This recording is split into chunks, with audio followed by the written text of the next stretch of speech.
Muy buenas tardes, el tema que nos correspondió desarrollar es la anatomía topográfica forense. Los integrantes somos Luz Estela Rivas Tapiero, María Sandra Plaza Moncada, Alexander Bonelo Mejía y quien les habla, Jamie Lizeth Miranda Astudillo. Somos estudiantes de la Universidad de la Amazonia del área de Medicina Legal y Ciencias Forenses con el docente Gerson Jara Díaz en el año 2020. Es importante establecer las nociones que tenemos de la anatomía topográfica. Entonces podemos decir que es entendida como el estudio desde el punto de vista anatómico. Utilidad. Bueno, para comprender un poco en qué eventos o momentos utilizamos la anatomía topográfica. Entonces nos sirve, o su utilidad sirve para comprender la complejidad de un sitio de operaciones y evitar lesiones no deseadas en vías importantes de un paciente. Es útil en aquellos casos que busca describir localización de diferentes signos que presentan las personas, y también podemos decir que es útil en la criminalística, ya que nos permite entender los dictámenes de medicina legal. La definición como tal que podemos encontrar de la anatomía topográfica se divide en dos palabras: topos, que hace referencia al lugar o la región, y grafos, que lo que pretende es describir. Entonces vamos a definir la anatomía topográfica como la disciplina de la anatomía que estudia las regiones en que el cuerpo humano se divide, apreciando sobre todo la relación que tienen los órganos con cada región. Y en cada región, que sabemos que es una subdivisión de las partes del cuerpo, también tenemos que tener en cuenta la relación por sus funciones y las relaciones fisiopatológicas. La importancia de esta es que cuando se describe una lesión fuera o dentro de los límites corporales, se hace necesario señalar el área, región o segmento corporal. Claro, utilizando una nomenclatura lógica que además debe ser comprensible. ¿Para quiénes? Para los practicantes de la ciencia forense, ya sean médicos, juristas, técnicos criminalistas, agentes policíacos, entre otros. Como podemos observar en la imagen, aquí tenemos un orificio múltiple producido por una escopeta. También tenemos la simbología de un orificio de bala, la incrustación de la punta de un proyectil, un corte con un arma contundente, una fractura con hundimiento del cráneo, un corte de tajo y el orificio múltiple producido por una escopeta. La posición anatómica es una de las maneras que nosotros podemos entender de la posición única que permite la ubicación, descripción, localización de cada parte del cuerpo. Esta se refiere a la posición en la cual el organismo se encuentra en reposo, es decir, manteniendo el tono muscular normal, el cual debe estar con las extremidades extendidas, como lo podemos observar en la imagen. El cuerpo debe estar con las extremidades extendidas, los miembros superiores deben estar ligeramente separados del cuerpo, con las palmas hacia adelante, y los miembros inferiores igualmente. Como ya sabemos, la superficie del cuerpo tiene muchas características visibles definidas que sirven como guías o como hitos de las estructuras que yacen bajo ellos. Debemos ser capaces de identificar el hito de las superficies del cuerpo para realizar una precisa evaluación. Pero, ¿cómo sabemos que todo el mundo está mirando el cuerpo en la misma orientación? Bueno, para lograr esto, los términos que utilizan para describir la anatomía topográfica son aplicando el cuerpo cuando éste esté en la posición de referencia en el que el paciente se encuentre frente a usted. Los brazos a un lado y las palmas de las manos tienen que estar hacia adelante. Se define esta como la posición única que se permite para poder conocerla.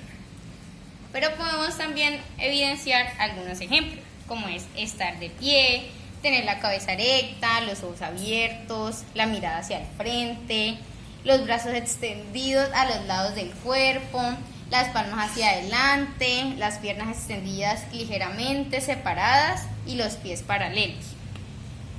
Uno de los ejemplos que podemos observar o una de las posiciones que podemos encontrar en nuestras diapositivas como muestra de ello, decúbito prono. Estos términos describen la posición del cuerpo. Entonces, en el decúbito prono, el cuerpo está en decúbito prono cuando se acuesta boca abajo y el cuerpo está en posición supina cuando está acostado boca arriba. Entonces vamos a ver ahora el decúbito supino. Estos términos describen pues la posición del cuerpo. El cuerpo está en decúbito prono cuando se acuesta boca abajo y el cuerpo está en posición supina cuando se acuesta boca arriba. Entonces este es el ejemplo de un decúbito supino. También podemos hablar del decúbito Flowers. El doctor Flower colocó a sus pacientes en una posición semi-reclinada con la cabeza elevada para ayudarlos a respirar más fácilmente y controlar vías respiratorias. A esto se le denominó la posición del cazador. La posición de recuperación. La posición de recuperación se refiere a una de las series de variaciones en una posición reclinada lateral de 3/4 del cuerpo. Esta posición casi siempre se evidencia en las personas que han sido víctimas o han sufrido una lesión, entonces es la posición en que más están cómodas. La anatomía topográfica divide el cuerpo humano en 3 áreas principales: la cabeza, el tronco y las extremidades, que estas a su vez se dividen en partes más pequeñas llamadas regiones anatómicas. Es importante conocer cada una de las partes del cuerpo por la cual está formado, sabiendo que hay que entender que es una unidad estructural y funcional de un organismo que está compuesto por células. Aquí podemos evidenciar en la topografía que hay la cabeza de la cabeza y el cuello. Entonces está la región frontal, la región infraorbitaria, la nasal, la labial, y más adelante mis compañeros lo van a desarrollar de manera más completa. Buenas tardes, mi nombre es Alexander Bonello y yo les voy a hablar sobre los planos corporales. ¿Qué son los planos corporales? Los planos corporales son trazos de límites imaginarios que, considerando al cuerpo humano como un elemento tridimensional, nos permite dividirlo en segmentos cortos. ¿Cuáles son esos segmentos cortos? El primero sería el plano medio. ¿Qué es un plano medio? Es un plano vertical sagital que atraviesa longitudinalmente el cuerpo y lo divide en 2 mitades, de derecha a izquierda. O sea, una línea que atraviesa el cuerpo por toda la mitad. En su intersección con la superficie del cuerpo, el plano lo define en línea media de la cabeza, el cuello y el tronco. Los planos coronales o frontales son la siguiente categoría, que se orientan de manera vertical, con forma tal lo divide el cuerpo anterior y posterior. Anterior por delante y posterior por detrás. El siguiente son los planos transversales, horizontales o axiales. Se orientan horizontalmente a diferencia de los otros 2 planos. De esta manera divide el cuerpo en zona inferior y superior. Inferior y superior. Los planos oblicuos cortan parte del cuerpo en dirección que no es paralela a ningún plano anterior, de esta manera. Como podemos evidenciar, esta es una muestra de lo que les hablaba. Por ejemplo, esta es una muestra coronal en el cual se divide por una línea vertical desde la cabeza, cuello y tronco, igual que esta, y aquí está el coronal más representativo.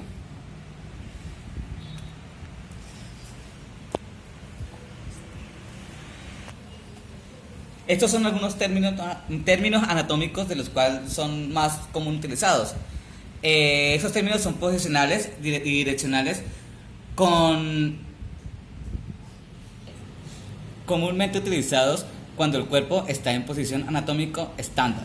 Por ejemplo, superior, craneal, cefálico; inferior, caudal; el tercero, anterior, posterior, medial, lateral, proximal o distal. 3. Continuamos con las regiones y cavidades corporales. ¿Qué son las cavidades corporales? Son espacios del cuerpo que protegen y separan, además dan sostén a los órganos internos, como por ejemplo los huesos, los músculos, los ligamentos y otras estructuras que separan las distintas cavidades corporales entre sí. La cavidad craneal. Esta está formada por los huesos del cráneo y contienen al cerebro. Los huesos de la columna vertebral, o sea, la espina dorsal, forman el conducto vertebral, o sea, el conducto espinal, que contienen la médula espinal. La cavidad craneal y la vertebral se hallan recubiertas por 3 capas de tejido protector denominadas meninges. Las principales cavidades corporales del tronco son la cavidad torácica y la cavidad abdominopélvica.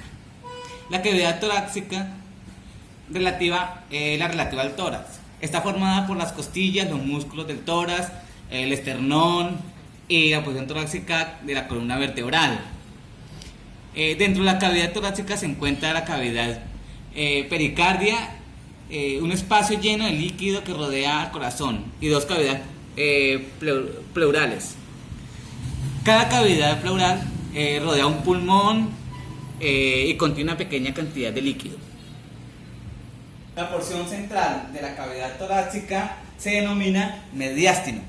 Se encuentra entre los pulmones y se extiende desde el esternón hasta la columna vertebral y el cuello hasta el diafragma.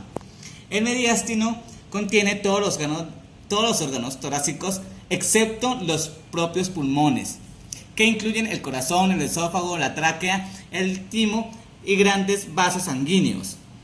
El diafragma es un músculo con forma de cúpula y separa la cavidad torácica y la abdominopélvica.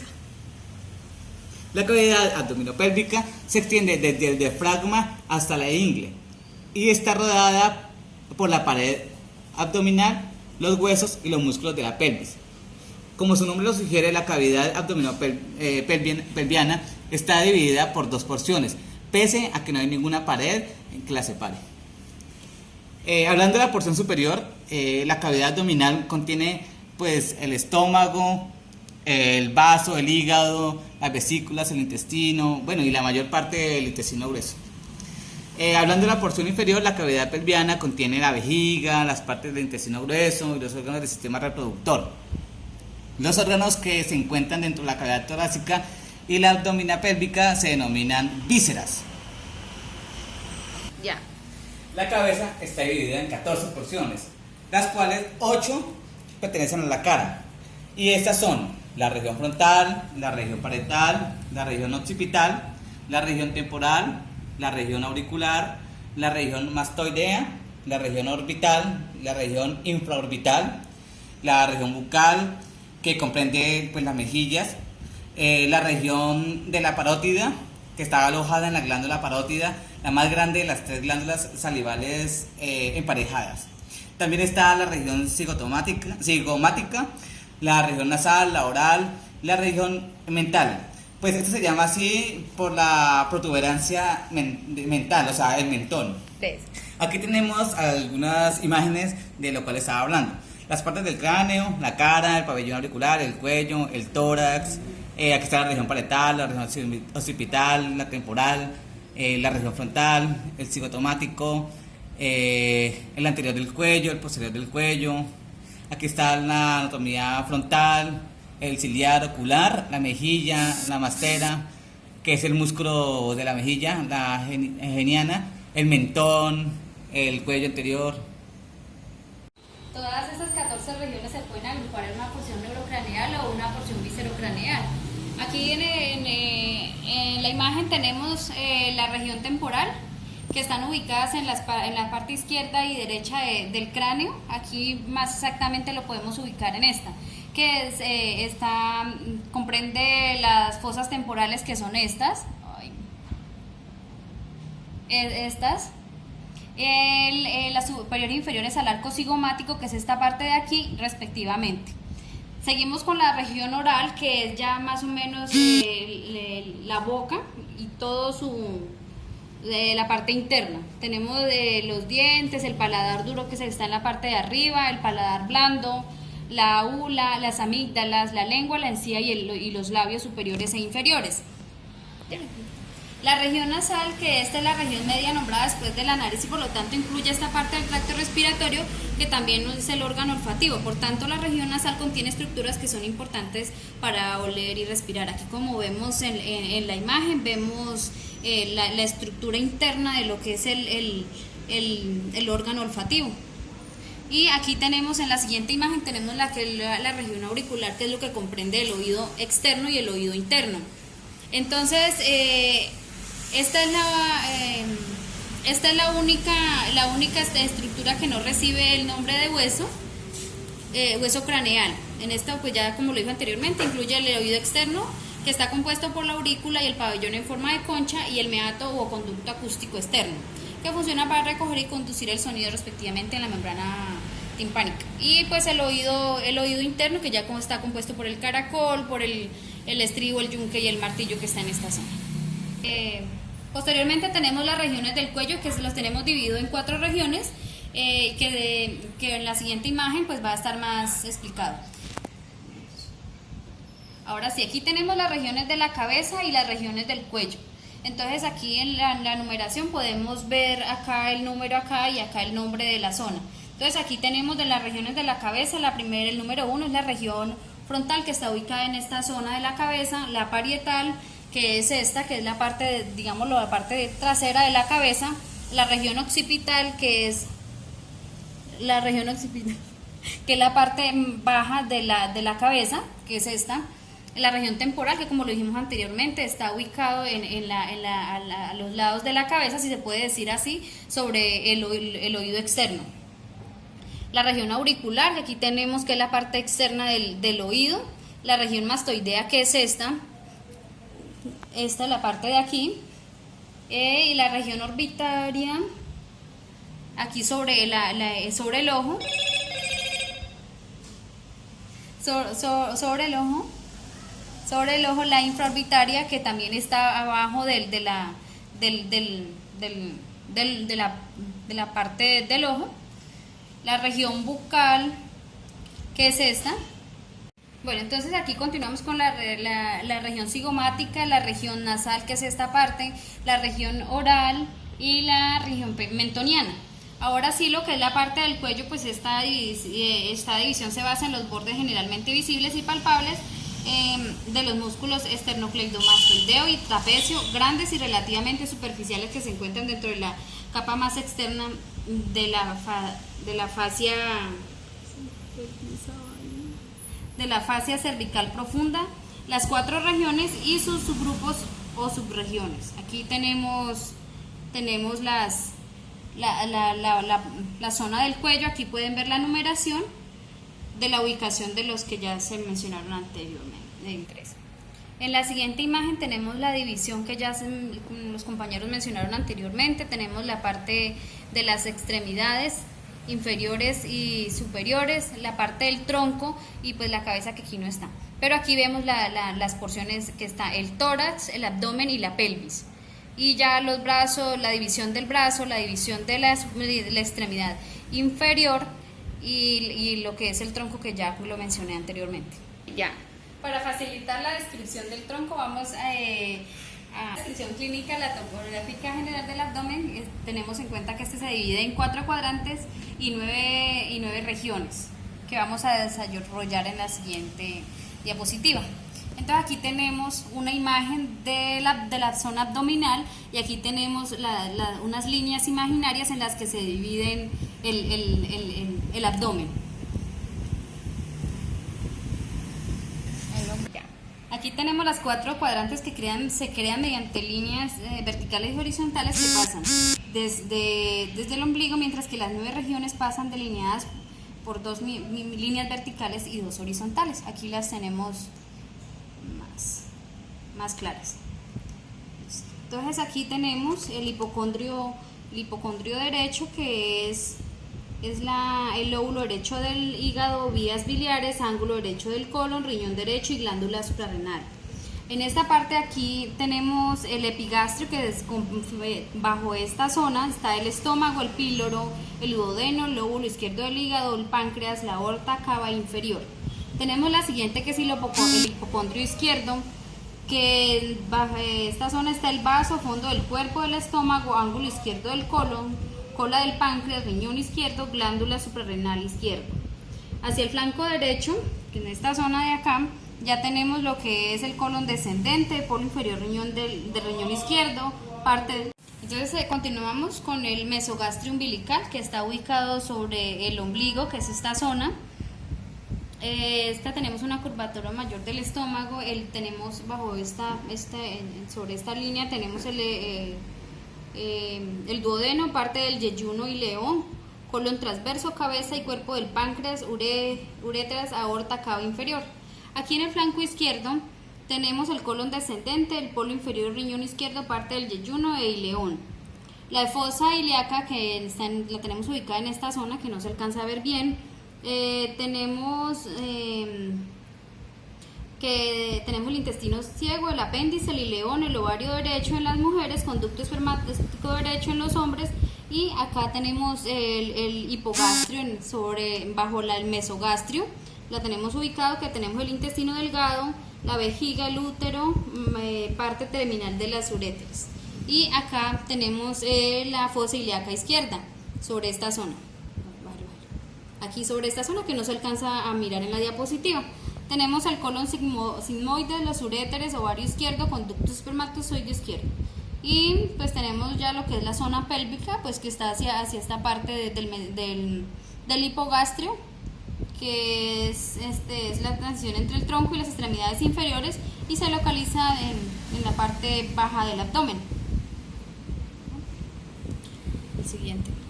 Bueno, ahora pasando a la parte posterior del cuerpo, o sea, la espalda, tenemos también dividida en 4 líneas imaginarias, que tenemos la espina de la espátula, el ángulo inferior de la escápula.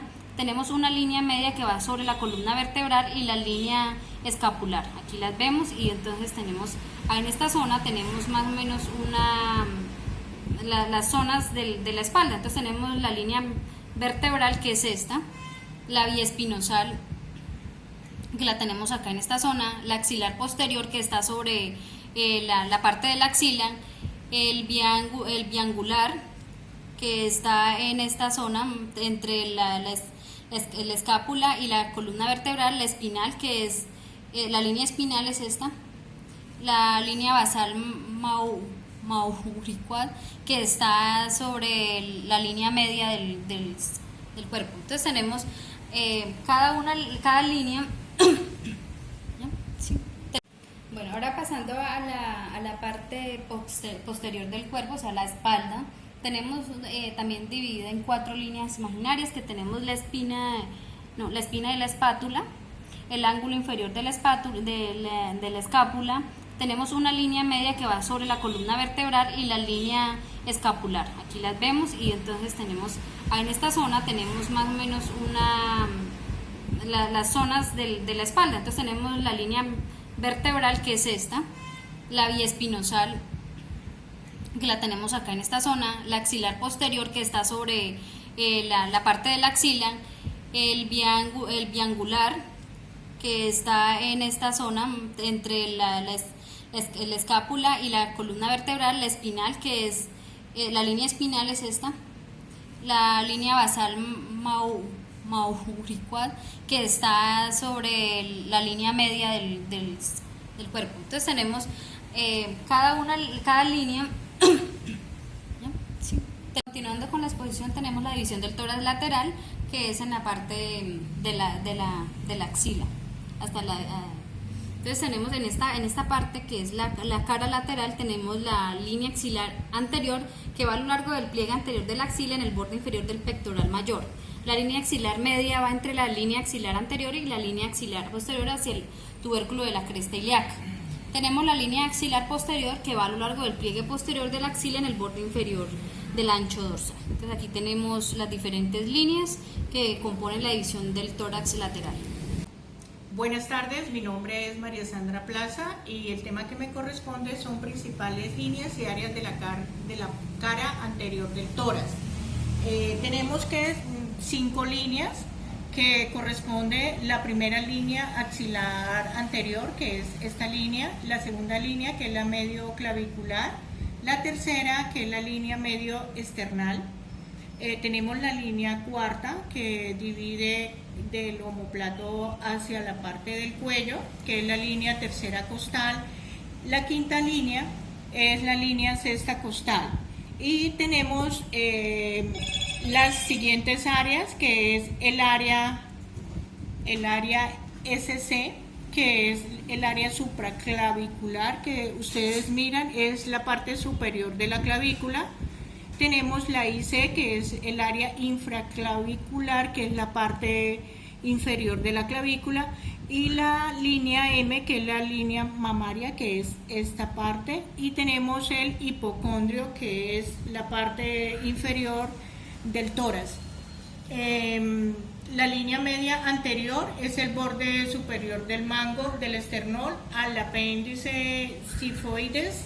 La línea esternal lateral a lo largo del borde lateral del cuerpo esternón, y la línea paraesternal está situada entre la línea esternal medio clavicular o a 7.5 centímetros de la línea media anterior. La línea medio clavicular se traza perpendicularmente desde el punto medio de la clavícula, que es esta parte, y la línea mamaria, que es esta parte donde dice M, que es la línea vertical que pasa por el pezón o externa a la línea medio clavicular. El plano del ángulo de Lewis se proyecta en la articulación entre el mango y el cuerpo del esternón, y el plano sifoesternal se proyecta en la articulación entre el cuerpo y el apéndice sifoides. Anatomía topográfica del miembro superior. Tenemos que la región escapular, que corresponde al hueso del omóplato, los músculos supraespinoso, infraespinoso, rumboides, trapecio, elevador de la escápula, redondo mayor y redondo menor. La articulación, tenemos la vascularización arterial supraescapular, cervical transversal, escapular dorsal, y la inervación nervio supraescapular. Inervación son las ramas del plexo braquial. Y tenemos la región del hombro, que corresponde a los huesos del húmero, escápula y la clavícula, y los músculos del manguito rotador, supraespinoso, infraespinoso, redondo menor, subescapular, deltoide, redondo mayor, y articulaciones glenohumeral, húmero con escápula, agromiclavular, escápula con clavícula, esternoclavicular, clavícula con esternón, y vascularización, la arteria axilar y sus ramas circunfleja, medial y lateral, arterial, supraescapulares y cervical transversales. Bueno, seguimos con la anatomía superior, que es del brazo, antebrazo y mano. Del brazo tenemos el hueso húmero radiocúbito y los músculos tríceps, braquial, el bíceps, el braquial corobraquial, que es el comportamiento anterior, y las articulaciones, articulación del codo, y vascularización tenemos la arteria braquial. Inervación tenemos el nervio musculocutáneo, que corresponde a la rama del plexo braquial. Del antebrazo tenemos los huesos del radio, del cúbito, y los músculos, que es la capa superficial del comportamiento anterior, la capa profunda del comportamiento anterior y la capa superficial del comportamiento posterior, y posterior capa intermedia del comportamiento. Posterior profundo, capa de comportamiento, y las articulaciones como el codo, radiocubital proximal, radiocubital distal, articulaciones de la muñeca. De vascularización tenemos la arteria cubital y la arteria radial. Y como inervación, el nervio medio, principalmente el nervio cubital.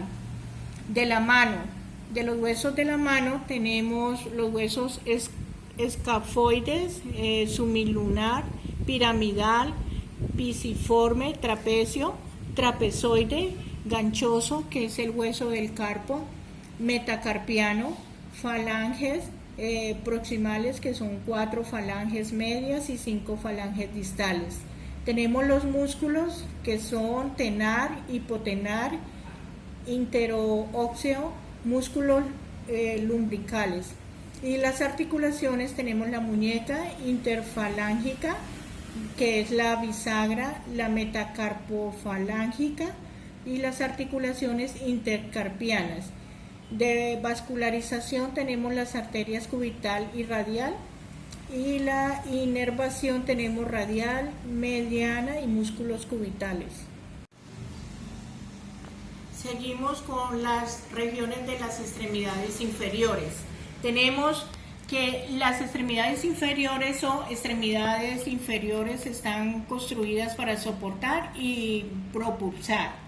Son extensiones del tronco especializadas para soportar el peso corporal y mantener el equilibrio. Las extremidades inferiores se describen convencionalmente para incluir regiones de transición entre el tronco y las extremidades inferiores libres. Por lo tanto, las extremidades inferiores comprenden las siguientes 6 regiones, que es la nalga, que es la región glútea, el muslo o región femoral, que es la parte superior, la región de rodilla, que es la parte media, la región de la pierna, la región del tobillo y la región del pie, que ya es la parte inferior. Aquí tenemos la región del glúteo y la región femoral. La región glutánea se encuentra detrás de la pelvis y se extiende desde la cresta ilíaca hasta el pliegue del glúteo o pliegue de la nalga, que es la línea del pliegue horizontal posterior de la articulación de la cadera. Varios músculos, nervios y vasos emergen de la pelvis, que aquí tenemos, y para entrar al miembro inferior de la región. Tenemos el glúteos medio, glúteos máximo y el glúteos minimus. Y la región femoral, el muslo o la región femoral, es la parte más superior de las extremidades inferiores libres. Se encuentra entre la región del glúteo, se encuentra entre las regiones glútea, abdominal y perineal, proximalmente a la región de la rodilla, distalmente. Contiene un gran porcentaje del fémur y del hueso del muslo, que forma la conexión ósea entre la región de la cadera y la región de la rodilla. La transición entre el tronco y la extremidad inferior libre es abrupta, anterior y medial. El límite entre el muslo y las regiones abdominales está demarcado por el ligamento inguinal anterior y la rama isquidiopúbica del hueso de la cadera por la mitad. La unión de esta región es la región inguinal o ingle. Aunque esta región se nombra de acuerdo con el fémur óseo, la mayor parte de las estructuras que contiene son músculos que se agrupan por fascias y septos intermusculares en compartimentos. Región rodilla.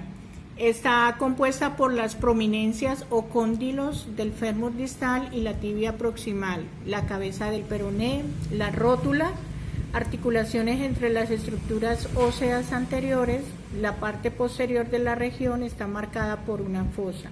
Esta fosa es un espacio bien definido y lleno de grasa llamado fosa poplitea.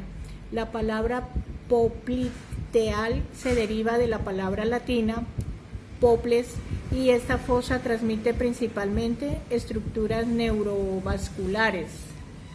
La región de la pierna. Esta es la parte de la extremidad inferior que se encuentra entre la rodilla y las prominencias medial y lateral redondeadas, maleolos media y lateral que franquean la articulación del tobillo. Contiene la tibia, hueso de la espinilla, y el peroné, palabra latina que significa hebilla y conecta la rodilla y el pie. La pantorrilla de la pierna es la prominencia posterior causada por el músculo tríceps sural, desde la cual el tendón del calcáneo o Aquiles se extiende hasta llegar al talón. Aquí tenemos la región talocrural y la región del pie. Esta región está marcada por los maléolos, incluye la parte angosta y distal de la pierna, la articulación del tobillo talocrural se encuentra entre los maléolos, o sea, es esta parte del talón. Y la región del pie está en la parte más distal de la extremidad inferior, que contiene el tarso, el metatarso y las falanges o los huesos del dedo del pie. Y los dedos de los pies. Y los dedos están conformados por el dedo gordo del pie, como el pulgar, tiene solo 2 falanges y los otros 4 dígitos tienen 3 falanges cada uno. Los siguientes términos hacen la referencia al movimiento, es decir, que en la posición en este caso de los miembros superiores. Tenemos la flexión, es que cuando el antebrazo está flexionado, es decir, que está posicionado hacia el tronco o hacia la parte interna, o sea, la parte del cuerpo. La extensión es cuando todo el miembro superior está en línea recta y está directo hacia el cuerpo. Y ya la abducción es decir que está el miembro superior está lejano del plano interno del cuerpo, que sería es la parte más lejana, y la abducción, entonces ya sería que el miembro superior está hacia el plano interno del cuerpo. Aquí tenemos la posición de los miembros, el movimiento y posición de los miembros inferiores, y de las manos y del tronco. Entonces tenemos aquí la extensión total de los miembros inferiores, tenemos la extensión total, que es esta, la flexión, y aquí vemos flexionado el miembro superior, el miembro inferior, y aquí la flexión en el miembro superior. Y aquí esta es la flexión y la extensión ya de lo que es la parte superior del cuerpo, que sería desde el tronco. Ya estas son las partes de la mano. Estos son los movimientos de las manos, la extensión, la flexión. La extensión es cuando está la parte más alejada del plano central, o sea, del plano central del cuerpo. La flexión es cuando va hacia la parte de adentro. Esta es la posición de los dedos respecto del cuerpo. Todos estos movimientos van respecto del plano central del cuerpo, el plano sagital, ¿cierto? El transverso. Todas estas tienen en cuenta los planos para poder, por ejemplo, aquí tenemos la supinación y la pronación. La supinación es la que va hacia adentro, lo más cercano al plano del cuerpo, y la pronación la que va alejado del cuerpo. ¿Sí? Y los dedos están conformados por el dedo gordo del pie, como el pulgar, tiene solo 2 falanges y los otros 4 dígitos tienen 3 falanges cada uno. Los siguientes términos hacen la referencia al movimiento, es decir, que en la posición en este caso de los miembros superiores. Tenemos la flexión, es que cuando el antebrazo está flexionado, es decir, que está posicionado hacia el tronco o hacia la parte interna, o sea, la parte del cuerpo. La extensión es cuando todo el miembro superior está en línea recta y está directo hacia el cuerpo. Y ya la abducción es decir que está el miembro superior está lejano del plano interno del cuerpo, que sería es la parte más lejana, y esta es la abducción, entonces ya sería que el miembro superior está hacia el plano interno del cuerpo. Aquí tenemos la posición de los miembros, el movimiento y posición de los miembros inferiores, y de las manos y del tronco. Entonces tenemos aquí la extensión total de los miembros inferiores, tenemos la extensión total, que es esta, la flexión, y aquí vemos flexionado el miembro superior, el miembro inferior, y aquí la flexión en el miembro superior. Y aquí esta es la flexión y la extensión ya de lo que es la parte superior del cuerpo, que sería desde el tronco. Ya estas son las partes de la mano. Estas son los movimientos de las manos, la extensión, la flexión. La extensión es cuando está la parte más alejada del plano central, o sea, del plano central del cuerpo. La flexión es cuando va hacia la parte de adentro. Esta es la posición de los dedos respecto del cuerpo. Todos estos movimientos van respecto del plano central del cuerpo, el plano sagital, ¿cierto? El transverso. Todas estas tienen en cuenta los planos para poder, por ejemplo, aquí tenemos la supinación y la pronación. La supinación es la que va hacia adentro, lo más cercano al plano del cuerpo, y la pronación la que va alejado del cuerpo. ¿Sí?